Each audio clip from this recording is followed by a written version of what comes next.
Salam əziz abituriyentlər. Bu gün sizlərlə Azərbaycan Xalq Cümhuriyyətinin yaranması mövzusunun izahına baxacağıq. Mövzunun izahına keçməmişdən əvvəl bəzi şeyləri sizə xatırladacağam, hansı ki, əvvəlki dərslərdə oxumusunuz və o bilikləriniz Cümhuriyyət mövzusunu daha yaxşı dərk eləməkdə sizə kömək edəcək.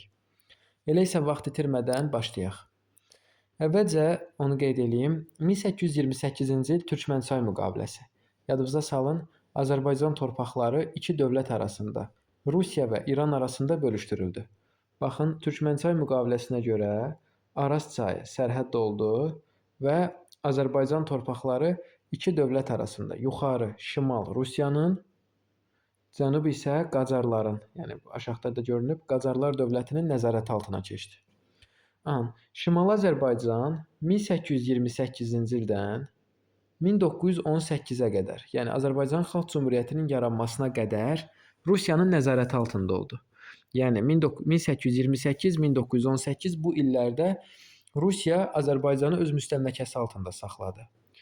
Bu dövrü hamısını sizə danışmayacağam, çünki bu dövr siz oxumusunuz, yəni artıq bu mövzudasınızsa, artıq bu hissələri oxumusunuz. Sadəcə bəzi bilməli olduğumuz bəzi məsələləri sizə xatırladacağam. Əsas vacib olan məsələlərdən biri nədir? Yadınıza salın, 1917-ci ilin fevralı Rusiyada inqilab olur. 1917-ci ilin fevralında, qısa yazacağam bura, 1917-ci ilin fevral inqilabı ilə Rusiyada çar devrilir. Yəni Romanovlar sülaləsi, ümumiyyətlə çarizm devrilir. Bəs soruşa bilərsiniz ki, müəllim, Rusiyada çar devrildi. Bəs Rusiyanı kim idarə elədi fevral inqilabından sonra? Rusiyada müvəqqəti Rusiyanı idarə etmək üçün adından da görünür, müvəqqəti hökumət qurdular. Müvəqqəti hökumət. Müvəqqəti qısa yazıram. Müvəqqəti hökumət. Yəni qısa qeyd elədim ki, bura, yəni çox vaxtımız getməsin. Demək, 1917-nin fevralında çar devrildi, Rusiyanı idarə etmək üçün müvəqqəti hökumət quruldu. Aydındır bu hissələr?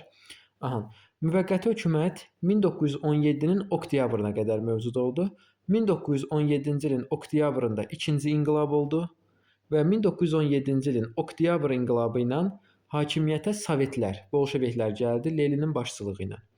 Demək, oktyabrda da müvəqqəti hökumət getdi və yerində Sovetlər, yəni Bolşeviklər Leninin başçılığı ilə hakimiyyətə gəldi. Bu Rusiyada baş verib bu hadisələr. Demək, iki dənə inqilab dedik. 1. 1917-ci ilin fevral inqilabı, çar devrildi, müvəqqəti hökumət quruldu fevral inqilabı ilə. İkinci, 1917-ci ilin oktyabr çevrilişi, müvəqqəti hökumət getdi və Sovetlər, yəni Bolşeviklər hakimiyyətə gəldi. İndi deyə bilərsiniz ki, müəllim, bizim Cümhuriyyətlə bunların nə əlaqəsi var? Biz indi bu dövrdə hələ, yəni istər çarizm dövründə, istər müvəqqəti hökumət dövründə, istər Sovetlərin hakimiyyətinin ilk dövründə Azərbaycan hələ də Rusiyanın nəzarəti altında idi. Bəs bu baxımından biz bilməliyik. İndi görək, bu qurumlar Qafqazın idarə olunmasını necə həyata keçirdilər? Dedik, 1917-ci ilin fevral inqilabı ilə çar getdi. Müvəqqəti hökumət quruldu. Müvəqqəti hökumət Qafqazı idarə etmək üçün, yəni xüsusi Cənubi Qafqaz, yəni Cənubi Qafqazı idarə etmək üçün xüsusi Cənubi Qafqaz komitəsi yaratdı. Demək, 1917-ci ilin martın 9-da, yəni bu tarixləri bilinməlidir yaxşı şəkildə. Noyabrın 11-nə qədər xüsusi Cənubi Qafqaz komitəsi Qafqazı idarə elədi. Qafqazda mövcud oldu. Demək, bunu kim yaratdı? Müvəqqəti hökumət. Dedik ki, 1917-ci ilin fevralında çar devrildi, müvəqqəti hökumət gəldi. Baxın, müvəqqəti hökumət Qafqazı idarə etmək üçün xüsusi Cənubi Qafqaz komitəsi qurdu. Dedik, müvəqqəti hökumət nə vaxt devrildi? 1917-ci ilin oktyabr çevrilişi ilə Bolşeviklər hakimiyyətə gəldi və 1917-ci ilin oktyabr çevrilişindən sonra artıq xüsusi Cənubi Qafqaz komitəsi fəaliyyətini dayandırdı. Niyə fəaliyyətini dayandırdı? Dedik ki, Cənubi Qafqaz komitəsini kim qurmuşdu? Müvəqqəti hökumət. Bu baxımından Cənubi Qafqaz komitəsi Bolşeviklərin hakimiyyətini tanımadı və bu baxımından oktyabr çevrilişindən sonra, yəni Bolşeviklər hakimiyyətə gələndən sonra noyabrın 11-də istefa verdi. Və noyabrın 11-də bu xüsusi Cənubi Qafqaz komitəsi istefa verəndən sonra yerində xüsusi Cənubi Qafqaz komissarlığı quruldu. Və Cənubi Qafqaz komissarlığı da 1918-in fevral ayının 10-na qədər mövcud oldu və 1918-ci ilin fevralın 10-da Cənubi Qafqaz Komissarlığı da ləğv olundu. Yerində Cənubi Qafqaz Seymi quruldu. 1918-in fevral ayının 10-dan mayın 26-sına qədər Qafqazda Cənubi Qafqaz Seymi fəaliyyət göstərdi. Əslində bu ayrıca bir mövzudur. Yəni bu Cənubi Qafqaz Komitəsi nə işlər gördü, komissarlıq nə işlər gördü, Seyim necə fəaliyyət göstərdi? Yəni bunlar geniş mövzudur və bizim dərsimiz Cümhuriyyətin yaranması olduğundan bunların üzərindən səthi olaraq keçəcəm. Yəni geniş izahat verməyəcəm. Dedik, əsas nəyi bilməliyik? Cənubi Qafqazda neçə qurum fəaliyyət göstərdi bu illərdə? 1901-ci Xüsusi Cənubi Qafqaz Komitəsi, 2-ci Cənubi Qafqaz Komissarlığı, 3-cü Cənubi Qafqaz Seymi. Yaxşı olar ki, bunların illərini əzbərləyəsiniz. Çünki imtahanda sizə düşə bilər. Gəldi indi əsas məsələyə. Cümhuriyyət yarandı. Cümhuriyyətin yaranması ərəfəsinə. Cümhuriyyətin yaranması ərəfəsində, yəni 1918-ci ilin may ayında Qafqazda hansı qurum mövcud idi? Xüsusi Cənubi Qafqaz Seymi, düzdür? İndi baxaq, Xüsusi Cənubi Qafqaz Seymində 3 fraksiya var idi. Fraksiya qrup deməkdir. Cənubi Qafqazda hansı dövlətlər var? Azərbaycan, Gürcüstan və Ermənistan, düzdür? Cənubi Qafqaz bu 3 dövlətin birləşməsindən meydana gəlib də mövcuddur. Bu 3 dövlət Cənubi Qafqazda mövcuddur. İndi Cənubi Qafqaz Seymində də bu 3 dövlət təmsil olunurdu. Bu 3 dövlətin fraksiyası var idi. Fraksiya qrup deməkdir. Azərbaycan fraksiyası, Gürcü fraksiyası və Erməni fraksiyası. Yəni fraksiya qrup deməkdir. Azərbaycan qrupu, Gürcü qrupu və Erməni qrupu. İndi baxaq, 1918-ci ilin may ayının 26-sında əvvəlcə Gürcülər öz müstəqilliyini elan edir. Gürcüləri almanlar himayə eləyirdi.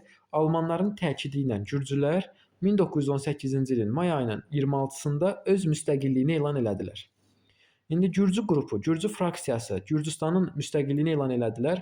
Bununla da Cənubi Qafqaz Seymi dağıldı. Yəni 1918-ci ilin mayın 26-sında. İndi nəyə diqqət yetiririk? Mayın 26-sında Cənubi Qafqaz Seymi fəaliyyətini dayandırdı, düzdür? Azərbaycanlı deputatlar Məhəmməd Əmin Rəsulzadə başçılığı ilə hansı ki bu Seymdə fəaliyyət göstərirdilər, onlar Tiflisdə idi. Yəni bu adamlar Tiflisdə fəaliyyətini hələ də davam edirdi. Artıq Cənubi Qafqaz Seymi fəaliyyətini dayandıranda Azərbaycan qrupu, yəni Məhəmməd Əmin Rəsulzadə dedi ki, biz də öz müstəqilliyimizi elan etməliyik. Yəni bizim də müstəqil dövlət yaratmaq vaxtımızdır. Və biz də öz müstəqilliyimizi elan etməliyik. Nəticədə Azərbaycan fraksiyası, yəni Azərbaycan qrupu 1918-ci ilin may ayının 27-sində Tiflisdə iclas eləyirlər. Və Tiflisdə keçirilən iclasla nəzərdə tutulur ki, Azərbaycan öz müstəqilliyini elan etsin. İndi gəlirik əsas məsələyə. Azərbaycan müstəqilliyini elan etsin. Bu elə-belə olmur. Təsəvvür edin, biz uzun müddət Çar Rusiyasının tərkibindəyik. Heç bir idarəetmə institutumuz, yəni idarəetməklə bağlı hər hansısa bir qurumumuz yoxdur və belə olanda Milli Şuranın həmin Azərbaycan fraksiyasının iclasında nəzərdə tutulur ki, Milli Şura yaransın. Milli Şura nə idi? Qeyd eləyək, qısa qeyd eləyəcəm yenə. Milli Şura. Milli Şura nə idi? Milli Şura qanunverici orqan idi. Qanunverici orqan Milli Şura olacaqdı və Azərbaycan fraksiyasının iclasında nəzərdə tutulur ki, Milli Şuranın verdiyi qanunları hökumətlər, yəni hökumət kabinələri, hökumətlər icra eləyəcəkdir və icra edici orqan kimi isə hökumətlərin fəaliyyət göstərməsi nəzərdə tutulurdu. Demək, Azərbaycan Xalq Cümhuriyyətinin yarananda qanunverici orqanı nə olur? Milli Şura. Milli Şuranın verdiyi qanunları kim icra etməli idi? Onun qarşısında məsuliyyət daşıyan hökumətlər. Bunu sizə belə izah edeyim. Məsələn, bugünkü gün Azərbaycanda qanunverici orqan kimdir? Milli Məclis. Baxın, Cümhuriyyətdə Milli Şuradır, müasir Azərbaycan Respublikasında isə Milli Məclisdir. İndi Milli Şura qanunu verir. Bu qanunu kimsə icra eləməlidir, düzdür? Bunu da hökumət kabinələri icra eləyəcəkdir. İndi 1918-ci ilin may ayının 27-sində Azərbaycan fraksiyasının iclasında nəzərdə tutulur ki, Milli Şura yaransın və onun qarşısında məsuliyyət daşıyan, onun qərarlarını yerinə yetirən hökumət yaransın. Milli Şuranın rəhbəri olur Məhəmməd Əmin Rəsulzadə. Hökumətin rəhbəri isə Fətəli xan Xoyski olmalı idi. Demək, hökumətin rəhbəri Xoyski, və bunu yadda saxlayırıq. Xoyski, Fətəli xan Xoyski, Milli Şuranın rəhbəri Məhəmməd Əmin Rəsulzadə olmalı idi. İndi 1918-ci ilin may ayının 27-sində keçirilən iclasla Milli Şura yarandı. Aha. 1918-ci ilin may ayının 28-də artıq Milli Şura var. Mayın 27-sindəki iclasda Milli Şura yarandı. İndi mayın 28-də Milli Şuranın öz iclası keçirilir. Və 1918-ci ilin may ayının 28-də Milli Şuranın iclasında Azərbaycan Xalq Cümhuriyyətinin yaranması qəti şəkildə elan olunur. Baxın, Cümhuriyyət yarananda Cümhuriyyətin bir istiqlaliyyət bəyannaməsi deyilən bir bəyannaməsi qəbul olunur. Baxın, bu şəkildə slaydda göstərilir, yəni ərəb qrafikası ilə yazılıb. Yəni həmin dövrün qrafikasına uyğun olaraq ərəb qrafikasından təşkil edilmişdir. Cümhuriyyətin istiqlaliyyət bəyannaməsi var. Yadda saxlayın ki, ABŞ-da da 1776-cı ildə Thomas Jefferson tərəfindən ABŞ-ın da müstəqilliyini elan edən istiqlaliyyət bəyannaməsi var idi. Eyni, yəni belə deyək ki, prinsiplər əsasında Azərbaycanın da istiqlaliyyət bəyannaməsi 1918-ci ilin mayın 28-də elan olunur. İstiqlaliyyət bəyannaməsi nə idi? Cümhuriyyətin yaranmasını elan edən bir sənəd idi. Və istiqlaliyyət bəyannaməsi 6 bənddən ibarət idi. Və bu bəndlər əsas nə ilə bağlı idi? Yəni bu bəndlərlə bağlı nələri bilməliyik? Birinci növbədə qeyd olunurdu ki, Azərbaycanda hakimiyyətin mənbəyi xalqdır. Azərbaycan siyasi forması Azərbaycan Xalq Cümhuriyyətidir. Azərbaycan öz ərazisində yaşayan bütün xalqları tolerant münasibət bəsləyəcək və öz ərazisində yaşayan dinindən, cinsindən, milli mənsubiyyətindən asılı olmayaraq hər kəsə Azərbaycan vətəndaşlığı veriləcəkdir. Və qeyd olunurdu ki, Cümhuriyyətin istiqlaliyyət bəyannaməsində Azərbaycanda qanunverici orqan Milli Şura, icra edici orqan isə onun qarşısında məsuliyyət daşıyan hökumət idi. Və Azərbaycan qonşu dövlətlərlə dostluq əlaqələri saxlayacaqdı və beynəlxalq birliyin bütün üzvləri ilə də mehriban münasibət sərgiləyəcəkdi. Və bunlar qeyd olunurdu. Bir növ istiqlaliyyət bəyannaməsi Cümhuriyyətin yaranmasının qanuni əsası oldu. İndi baxırıq nəyə? Cümhuriyyət elan olundu. Cümhuriyyətin ilk paytaxtı Tiflis idi. Təsəvvür eləyin uşaqlar, Cümhuriyyət yarananda deyə bilərsiniz ki, müəllim, Azərbaycanda niyə bir şəhər onlara paytaxt olmadı? O dövrdə uşaqlar Qafqazın əsas mərkəzi Tiflis idi. Bu baxımından Cümhuriyyət qurulanda Cümhuriyyətin ilk mərkəzi də Tiflis şəhəri olacaq. Və Tiflis Cümhuriyyətin mərkəzi olacaq və Azərbaycan Xalq Cümhuriyyətinin üzvləri, yəni Cümhuriyyəti yaradanlar, təsəvvür edirsiniz, oturmağa bir binaları yox idi. Yəni oturmağa bir stolları, bir masaları yox idi. Amma Cümhuriyyəti qururdular. Görün nə qədər böyük bir insanlar idi. Azərbaycan Xalq Cümhuriyyəti qurulub. Bu dövlətin nə bir büdcəsi var idi, nə bir şeyi var idi. Yəni çox çətin bir şəraitdə bu cümhuriyyət qurulub. Buna görə Məmməd Əmin Rəsulzadə və Rəsulzadənin tərəfdarları həqiqətən alqışlanmalıdır. Yəni heç nədən bir şey yaratdılar bu adamlar. Tiflisdə Azərbaycan Xalq Cümhuriyyəti qurulur. Bu baxımından uşaqlar Azərbaycan Xalq Cümhuriyyətinin ilk dönəminə biz Tiflis dönəmi deyəcəyik. Yəni çünki mərkəz ilk dövrdə Tiflis olacaq. İndi Cümhuriyyətin yaranması ərəfəsindəki vəziyyətə bir diqqət yetirək. Görək Azərbaycanda vəziyyət necə idi? Həmin dövrdə uşaqlar Bakıda Bakı Xalq Komissarlar Soveti, Bakı Xalq Komissarlar Soveti fəaliyyət göstərirdi. Bakı Xalq Komissarlar Sovetinin Bakıda nə işi var idi?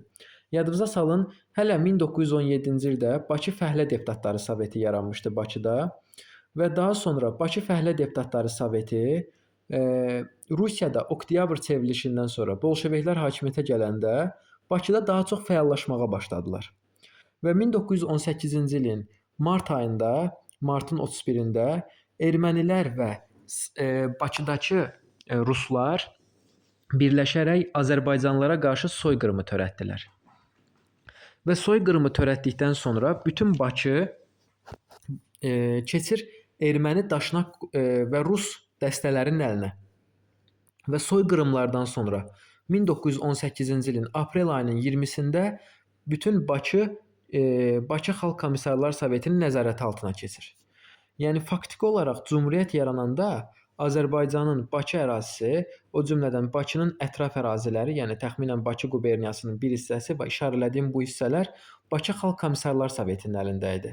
Stepan Şaumyan da onlara rəhbərlik edirdi. Yəni Bakı Xalq Komissarlar Sovetinə Stepan Şaumyan rəhbərlik edirdi və bütün Bakı və Bakının ətraf əraziləri Stepan Şaumyanın rəhbərlik etdiyi Sovet qüvvələrinin nəzarəti altında idi.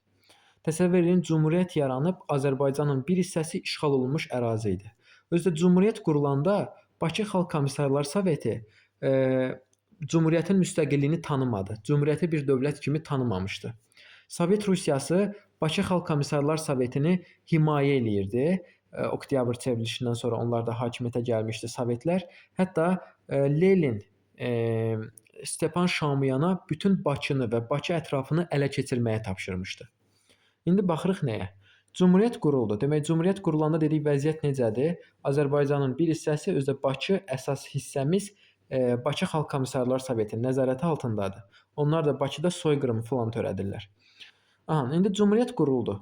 Təsəvvür edin uşaqlar, yeni bir dövlətdir. Nə ordusu yoxdur, nə büdcəsi yoxdur, nə ümumiyyətlə oturmağa bir kabinələri yoxdur, bir otaqları yoxdur. Belə bir vəziyyətdə Azərbaycan Xalq Cümhuriyyəti qardaş Türkiyədən yardım istəyir. Türkiyə ilə 1918-ci ilin iyun ayında Batumda sülh müqaviləsi bağlanır. Yəni Batumda danışıqlar olur. Batum danışıqlarına əsasən 1918-ci ilin iyun ayında Azərbaycan Xalq Cümhuriyyəti Türkiyədən yardım istəyir. Və Batum müqaviləsinə əsasən Azərbaycan Xalq Cümhuriyyətinə Türkiyə yardıma gəlir və türk qoşunları Nuru Paşanın başçılığı ilə Gəncəyə gəlir. Baxın, bu istiqamətdə türklər irəliləyir, Gəncəyə gəlir. Deyə bilərsiniz ki, müəllim, niyə türklər hərbi dəstək göstərir? Çünki fikir verin, Azərbaycanın bir hissəsi, yəni rəngi dəyişim bu hissə ilə göstərim. Baxın, bu hissələr, yəni işarələdiyim bu ərazilər, yəni qırmızı ilə göstərdiyim bu ərazilər və bu ərazilər Bakı Xalq Komissarlar Sovetinin nəzarəti altındaydı. Yəni Azərbaycan faktiki olaraq bir hissəsi işğal altındaydı. Məhz belə bir vəziyyətdə Türkiyə Cümhuriyyətə yardım göstərir ki, məhz Bakı və ətraf əraziləri azad olunsun. İndi həmin dövrdə Nuru Paşanın başçılığı ilə türk qoşunları dedik Bakıya doğru irəliləyir. Və Nuru Paşanın dəstələri, üzr istəyirəm, Gəncəyə doğru irəliləyir. Nuru Paşanın dəstələri Gəncəyə gəlir.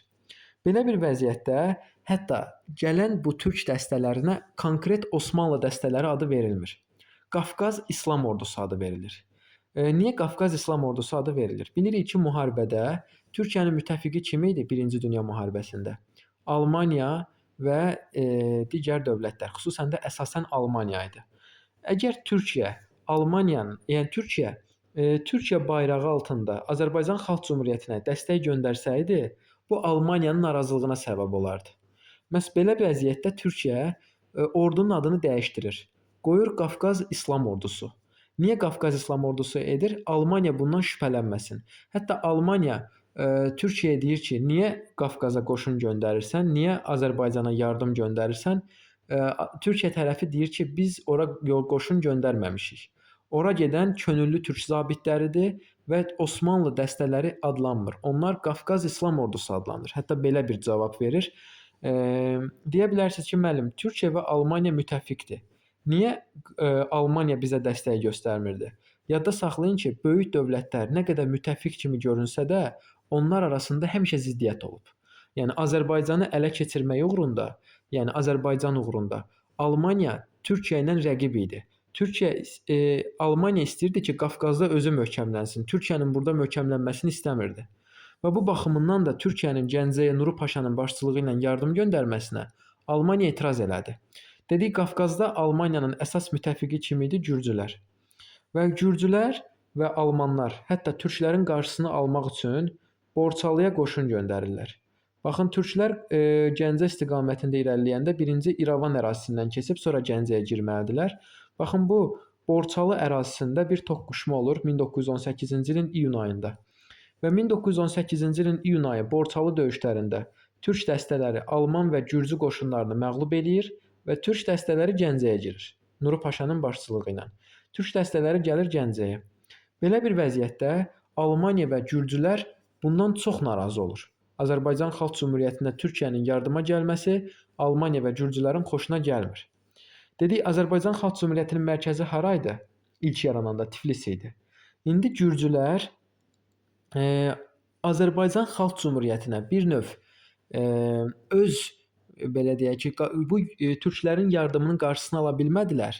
Azərbaycan Xalq Cümhuriyyətini bir növ cəzalandırmaq üçün dedilər ki, artıq Tiflisdən çıxın. Sizə Tiflis paytaxt ola bilməz. Və belə bir vəziyyətdə Cümhuriyyətin üzvləri Tiflisdən Gəncəyə gəlir. Və bununla da Cümhuriyyət tarixində Gəncə dövrü başlanır. 1918-ci ilin iyun ayının 16-sında. Demək, 1918 28 may qeyd eləyək. 28 maydan iyun ayının 16-sına qədər, 16 iyuna qədər hansı dövrdür? Tiflis dövrüdür. 16 iyundan 1918-ci ilin 16 iyundan düz sentyabrın 17-sinə qədər Gəncə dövrüdür. Artıq Cümhuriyyət tarixində Gəncə dövrü başlanır. Və buna çox diqqət edin. İmtahanda belə bir sual düşür. Cümhuriyyətin Gəncə dövrünə aiddir.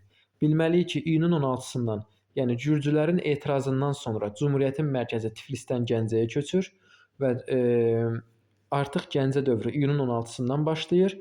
Düz Bakı azad olunana qədər, yəni 1918-ci ilin sentyabrın 17-si götürək də, 15-i Bakı azad olunacaq, mərkəz Bakıya köçəcək sentyabrın 17-si.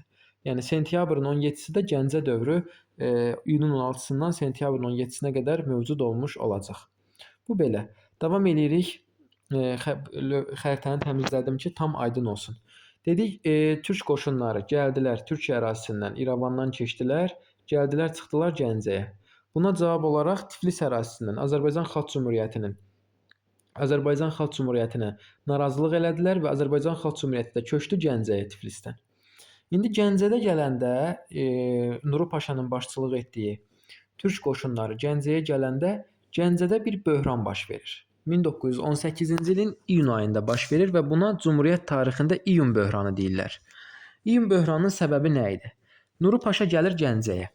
Gəncəyə gəlir, dedik Tiflisdəki Azərbaycan nümayəndəliyi də gəlir Gəncəyə, Gəncə dövrü başlayır. Nuru Paşa Azərbaycan Xalq Cümhuriyyətinin o Milli Şurasının nümayəndələrini bəyənmir və bunları milli mənafəyə zidd hesab eləyir. Yəni bir növ həm Türkiyə, həm Azərbaycan Xalq Cümhuriyyətinin mənafeyinə zidd hesab elədiyi üçün onları, yəni hökuməti buraxır. Və Nuru Paşa deyir ki, yeni hökumət qurulsun. İndi iyun böhranının nəticələri nə olur və buna çox diqqət edin, imtahanda düşə bilər. İyun böhranının nəticəsində 1. Milli Şura fəaliyyətini dayandırır. Demək, Cümhuriyyətin Milli Şurası, hansı ki mayın 27-sində yaranmışdı, Milli Şura fəaliyyətini dayandırır. Bəs deyə bilərsiniz ki, müəllim, Milli Şura fəaliyyətini dayandırdısa, qanunverici orqan funksiyasını nə yerinə yetirir? Demək, iyun böhranı ilə Milli Şura fəaliyyətini dayandırır. Eyni zamanda birinci hökumət kabineti də fəaliyyətini dayandırır. Qanunverici orqan nə olur? Yeni bir hökumət çağırılır, ikinci hökumət. İkinci hökumət təşkil olunur. İkinci hökumət kabineti həm qanunverici, həm də icra edici orqan funksiyasını yerinə yetirir. Demək, iyun böhranı ilə Milli Şura fəaliyyətini dayandırdı. Eyni zamanda birinci hökumət fəaliyyətini dayandırdı və ikinci hökumət kabineti təşkil olundu. Və ikinci hökumət kabineti həm qanunverici, həm də icra edici hakimiyyət orqanı olmalı idi. Və ikinci hökumət kabinetinin qarşısına şərt qoymuşdu ki, 6 aydan gec olmayaraq müəssisələr məclisinə seçkilər keçirməli idi. Müəssisələr məclisi nə idi? Bütün ölkənin iştirak etdiyi yeni qanunverici orqana seçkilərin keçirilməsi. Yəni ikinci hökumətin qarşısına bu tələb qoyulmuşdu ki, 6 aydan gec olmayaraq müəssisələr məclisinə seçkilər keçirilməli idi. İndi imtahanda sizə belə bir sual düşə bilər. Cümhuriyyətin hansı hökuməti idi ki, həm qanunverici, həm də icra edici orqan funksiyasını daşıyıb? Götürəcəyik ikinci hökumət. İkinci hökumət həm qanunverici, həm də icra edici orqan funksiyasını daşıdı. İkinci hökumətin də başçısı Fətəli xan Xoyski idi. Demək, bir də qısa olaraq bir də deyim, ümumiləşdirim indiyə qədər dediklərimi.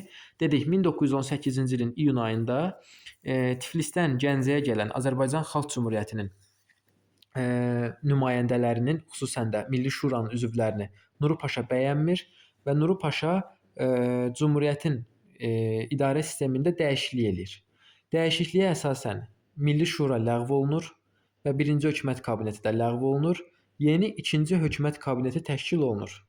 İkinci hökumət kabineti həm qanunverici, həm də icra edici hakimiyyət orqan funksiyasını yerinə yetirməli idi və 6 aydan gec olmayaraq müəssisələr məclisinə seçkilər keçirməli idi. Və bütün bunlar belə deyək ki, Azərbaycan Xalq Cümhuriyyəti dönəmində iyun böhranı adlanır. Aha, bunları da bildik. İyun böhranını da bildik. Gəldi indi əsas məsələlərdən birinə. Demək, mən tez-tez təmizləyirəm, yəni daha təmiz görünsün o baxımından. Dedik, Gəncə Cümhuriyyətin üzvlərindədir. Yəni türk qoşunları və Azərbaycan Xalq Cümhuriyyətinin nümayəndələri Gəncədədir. Bakıya gedə bilmirlər, çünki Bakı və Bakının ətraf əraziləri kimin əlindədir? Bakı Xalq Komissarlar Sovetinin. Bayaqları dedik, 1920-ci ilin aprel ayında qurulmuşdu. İndi Cümhuriyyətin üzvləri, yəni ikinci hökumət kabineti qururlar burada. Yəni Nuru Paşa ikinci hökumət kabinetini qurur və qanunverici və icra edici orqan funksiyasını ikinci hökumət yerinə yetirir. İkinci hökumət kabinetinin qarşısında duran əsas məsələ Bakının düşməndən azad edilməsi idi. Çünki Bakı Xalq Komissarlar Sovetinin nəzarəti altındaydı. Baxın, bu ərazi Bakı Xalq Komissarlar Sovetinin nəzarəti altındaydı. Bakı Xalq Komissarlar Soveti Cümhuriyyətin müstəqilliyini tanımamışdı. Xüsusən də türk qoşunlarının bölgəyə gəlməsi Bakı Xalq Komissarlar Sovetini yaman qəzəbləndirmişdi və qorxutmuşdu. Və Bakı Xalq Komissarlar Soveti Cümhuriyyətin, yəni ümumiyyətlə türk və Azərbaycan Xalq Cümhuriyyətinin qoşunlarına qarşı Göyçay istiqamətinə qoşunlar yeridir. Baxın, bu əraziyə Göyçaya qoşunlar yeridir. Və Azərbaycan Xalq Cümhuriyyətinin üzvləri də, xüsusən də Nuru Paşanın başçılıq etdiyi türk qoşunu ilə birgə onlara qarşı irəliləyir. Və 1918-ci ilin iyul ayında Göyçay istiqamətində döyüşlər baş verir. Və Göyçay istiqamətində baş verən döyüşlərdə Bakı Xalq Komissarlar Soveti darmadağın edilir. Və Bakı Xalq Komissarlar Soveti darmadağın edilir və Nuru Paşanın başçılıq etdiyi Qafqaz İslam Ordusu, o cümlədən Azərbaycan Xalq Cümhuriyyətinin üzvləri Bakıya doğru irəliləyir. İndi görək, Bakıda vəziyyət necə olur? Cümhuriyyətin üzvləri və Qafqaz İslam Ordusu Bakıya doğru irəliləyir. Görək indi Bakıda vəziyyət necə olur? Dedik, Bakıda kim qurur? Hansı orqan idi? Bakı Xalq Komissarlar Soveti. Bakı Xalq Komissarlar Soveti kim müdafiə edirdi Bakı Xalq Komissarlar Sovetini? Sovet Rusiyası. Sovet Rusiyasına Bakı Xalq Komissarlar Soveti teleqram vurur ki, bizə kömək elə. Yəni türklər gəlib hər yeri götürəcəklər. Qafqaz İslam Ordusu hər yeri ələ keçirəcək. Yəni bizə kömək elə. Sovet Rusiyası Bakı Xalq Komissarlar Sovetinə yardım eləmir. Nəticədə Stepan Şaumyanın başçılıq etdiyi Bakı Xalq Komissarlar Soveti 1918-ci ilin iyulun 31-də Bakıdan indiyə qədər o qırğınlar dönəmində nə qədər ki sərvət ələ keçirmişdi, hamısını doldururlar gəmilərə, Bakıdan Həştətxan istiqamətində qaçmağa çalışırlar. Yəni hansı ki o qırğınlar dönəmində müsəlman evlərinə basqın edib, müsəlman qadınlarının qulağındakı sırğaları, əlindəki bilərzikləri almışdılar. Bakıdan xeyli qənimət yığmışdılar, hamısını gəmilərə doldurub artıq Bakını tərk eləməyə, Bakıdan qaçmağa çalışırdılar. Məhz belə bir vəziyyətdə Bakıda vəziyyət necə olur? İyulun 31-də dedik, Bakı Xalq Komissarlar Soveti istefa verir. Və iyulun 31-də Bakı Xalq Komissarlar Soveti istefa verəndə Bakıdakı olan digər qüvvələr, SR, Sağ, Menşevik, Daşnak qrupları 1918-ci ilin avqustun 1-də, yəni iyulun 31-i bunlar istefa verdi. Avqustun 1-də Bakıdakı digər siyasi qüvvələr avqustun 1-də Sentra-Kaspi diktaturasını yaradır. SR, Menşevik, Daşnaklar. Sentra-Kaspi diktaturası da yenə də türklərin irəliləməsinin qarşısını almalı idi. Yəni türklərin irəliləməsini istəmirdi. Sentra-Kaspi diktaturasının gördüyü yeganə doğru addım nə olur? Hansı ki bunlar Bakı Xalq Komissarlar Sovetinin üzvləri Bakıdan qaçmağa çalışırdılar Həştətxana. Və onları geri qaytarır Sentra-Kaspi diktaturasının üzvləri. Hamısını güllələyir. Və bu Sentra-Kaspi diktaturasının gördüyü yeganə doğru addım idi. Yəqin ki bu məsələlər də aydın oldu. Dedik 1918-ci ilin iyul ayının 31-də Bakı Xalq Komissarlar Soveti Bakını tərk elədi və avqustun 1-də Bakıda nə quruldu? Sentra-Kaspi diktaturası. Sentra-Kaspi diktaturası da nə etdi? Həştətxana qaçan həmin o dəstələri, yəni Bakı Xalq Komissarlar Sovetini yenidən Bakıya qaytardı və onların hamısını güdələdi. İndi Sentrokaspi diktaturası da uşaqlar Bakının Türkiyə tərəf türk və Azərbaycan qoşunları tərəfindən azad olmasını istəmirdi. Bu dövrdə türk-Azərbaycan qoşunları da Bakıya doğru irəliləyirdi. Yəni baxın Bakı bu ərazidə Sentrokaspi diktaturasının əlində idi. Artıq Bakı Xalq Komissarlar Sovetindən sonra Sentrokaspi diktaturasının əlində idi və ətraf ərazilərdən də bir dəqiqə. Bu ərazilər Sentrokaspi diktaturasının əlində idi. Qısa yazıraq Sentrokaspi diktaturasının əlində idi və Azərbaycan Xalq Cümhuriyyəti və Qafqaz İslam Ordusu da Bakıya doğru irəliləyirdi. Məhz belə bir vəziyyətdə Sentrokaspi diktaturası İrandakı ingilis qoşunlarını, yəni Qacarlar dövləti ərazisindəki ingilis qoşunlarını köməyə çağırırlar və avqustun 4-də general Denis Tervilin başçılıq etdiyi ingilis qoşunları Bakıya gəlir. Avqust ayının 4-də. Avqustun 4-də general Denis Tervil başçılıq etdiyi ingilis qoşunları 1000 nəfərlə Bakıya gəlir. Sentrokaspi diktaturası istəyirdi ki, ingilis qoşunları onlarla birləşsin və Cümhuriyyətin, yəni Qafqaz İslam Ordusunun irəliləməsinin qarşısını alsın. Amma Sentrokaspi diktaturası tezliklə məyus olur. Niyə? Çünki bölgəyə gələn ingilislər 1000 nəfərdən artıq dəstə gətirmirlər. Hətta xalq arasında belə bir fikir formalaşır. Gələn ingilislərin eşşəyi, yəni uzun qulağı özlərindən çoxdur. Yəni hətta belə bir ifadə də işlənir. Yəni ingilis və Sentrokaspi diktaturası istəyir ki, Bakını bölgəyə irəliləyən Qafqaz İslam Ordusu və Azərbaycan Xalq Cümhuriyyətindən qorusunlar. Amma istəklərinə nail ola bilməyəcəklər. Tezliklə Cümhuriyyətin dəstələri irəliləyəcək. Artıq Bakı və Bakının ətraf əraziləri azad olunacaq və belə bir vəziyyətdə ingilislər artıq qorxuya düşəcək, eyni zamanda Sentrokaspi diktaturası qorxuya düşəcək və Sentrokaspi diktaturası Bakını tərk eləyəcək. Və Sentrokaspi diktaturası Bakını tərk eləyəndə artıq Azərbaycan Xalq Cümhuriyyətinin və Qafqaz İslam Ordusunun qoşunları Bakını azad eləyəcək və bütün Sentrokaspi qüvvələri, o cümlədən ingilis qüvvələri bölgəni tərk eləyəcək. Və 1918-ci ilin sentyabrın 15-də Bakı azad olunacaq. Və 1918-ci ilin sentyabrın 15-i Qafqaz İslam Ordusu Nuru Paşanın başçılığı ilə olan dəstələr Bakıya girəcək. Ardınca da sentyabr ayının 17-sində Cümhuriyyətin mərkəzi Gəncədən Bakıya köçürüləcək.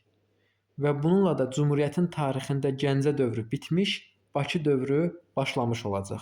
Dedik, birinci Cümhuriyyət tarixində bura qədər olan məsələləri bir də qısa xatırlayaq. Cümhuriyyət dövründə dedik 3 dövr oldu. Birinci Tiflis dövrü 1918-ci ilin mayın 28-dən iyunun 6-sına qədər. Tiflisdən paytaxt hara köçürüldü? Gəncəyə köçürüldü. Niyə köçürüldü? Çünki Tiflisdəki gürcü qüvvələri türklərin Cümhuriyyətə köməyə gəlməsini istəmirdi. Yəni Türkiyə köməyə gəldiyi üçün Tiflisdəki gürcülər bunu qısqanclıqla qarşılayır. Deyirlər ki, bizim paytaxtdan çıxın. Və iyunun 16-sından Gəncə dövrü başlayır. Düz Bakı azad olunana, yəni sentyabrın 15-i Bakı azad olunana qədər bu davam eləyir. Demək 1918 iyunun 16-sından 1918 sentyabrın 15-nə qədər Gəncə dövrüdür. 1918-ci ilin sentyabrın 15-də Bakı azad olunur. Ardınca, yəni 17-si, yəni 2 gün sonra paytaxt Bakıya köçürülür. Və 1918-ci ilin sentyabrın 17-sindən düz süquta qədər Cümhuriyyətin paytaxtı olacaq Bakı.